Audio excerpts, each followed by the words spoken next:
So I'm going to do this little video to answer a question that I've been asked a couple of times, which is about silicone paint peeling off of a mask.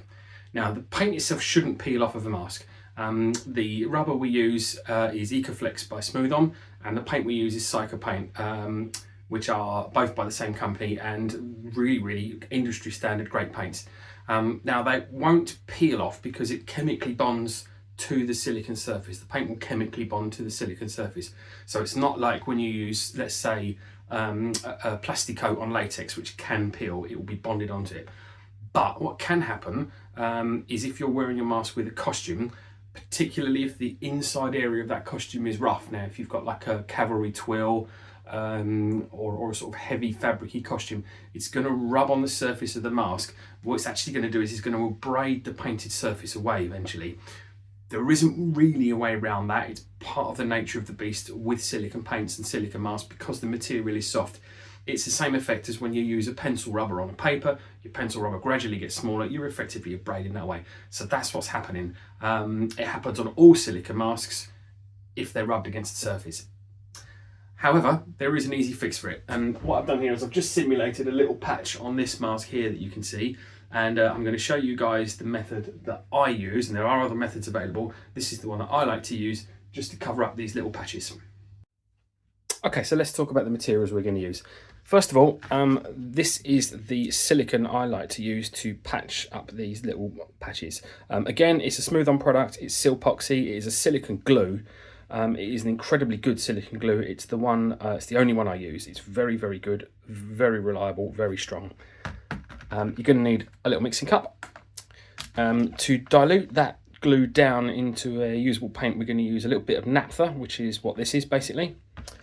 I like to use the Smooth On silicone pigments, which you can see here. You can use a good quality oil paint if you don't have access to this as well.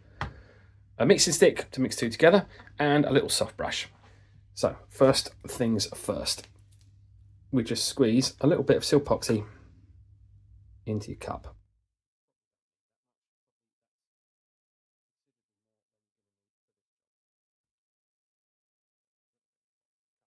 Then what you want to do is you want to mix that down, and you're going to start by just pour a little bit of naphtha. That's too much probably. You don't want to go mad first of all with this, otherwise you're going to end up, you'll find you're chasing this blob around the bottom of the cup forever. And what you want to do is you just want to stir this until you've got all of this has dissolved into this naphtha.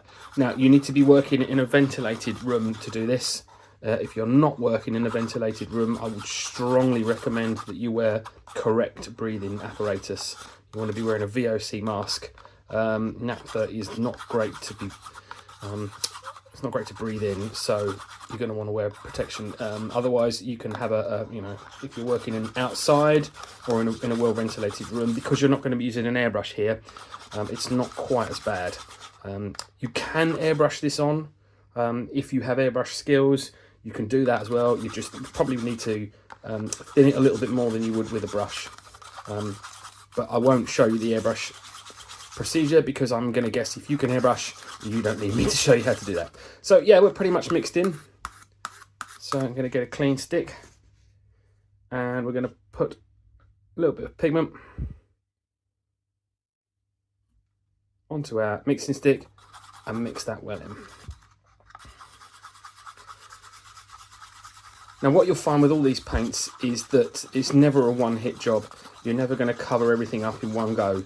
So don't try and make your paint too thick. It's all about working in layers, really. So what we're doing is we're just mixing this in fairly well.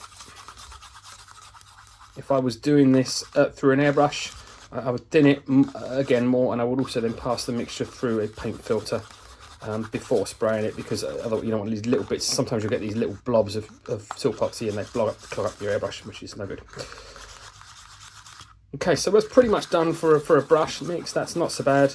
That's pretty usable. So the next thing we'll do is I'll show you how we put this onto the surface. Okay, so here you can see the little bit of paint I've left off the mask that we're going to use as our pretend area of abrasion. So what I'm going to do is I'm just going to put a little bit of this paint on a brush, Go on a fairly soft brush and fairly thin layers and just paint that across. Blend out to the edges a little. You want to keep it fairly thin. You don't need to be putting layers and layers. You don't need to be putting coats of very thick paint on. It is all about layers and layers and keeping those smooth. Now, once that's kind of smoothed out a little bit, just speed the process up. Hit it with a hairdryer.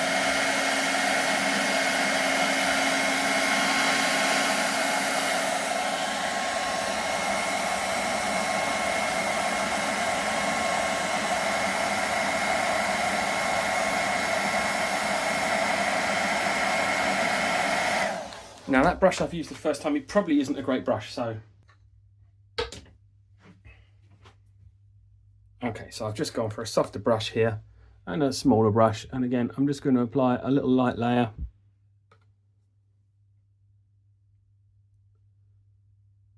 But you can see that's already starting to cover up.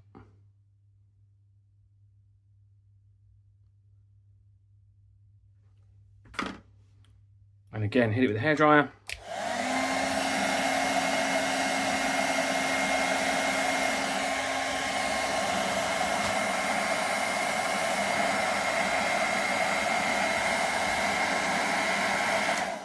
Once again, another little layer over the top. You can see that's almost gone now. It's almost covered in.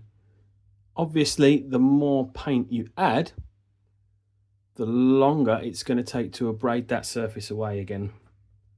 So if you're patient and you want to do a few layers, you'll find that it will last you longer.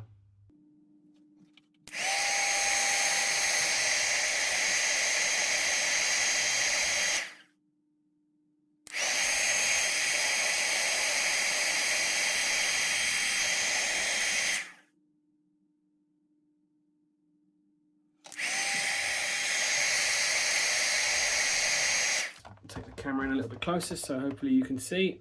That's covered up that art quite nicely. Now what I'd recommend you do after this is to repeat the process, but just do it with some paint that you've mixed up but not added the pigment. So you're just adding a clear coat over the top. Again, that's going to help your paint remain on your mask a little bit longer. It is going to abrade away eventually. As I say, that's not really preventable, but the more layers, the more protection you've got, the longer that will last. So I hope that's helped. If you have any questions, do drop me an email at info@mindmagicstudios.com and I'm more than happy to help and have a chat. Okay, thanks very much, guys.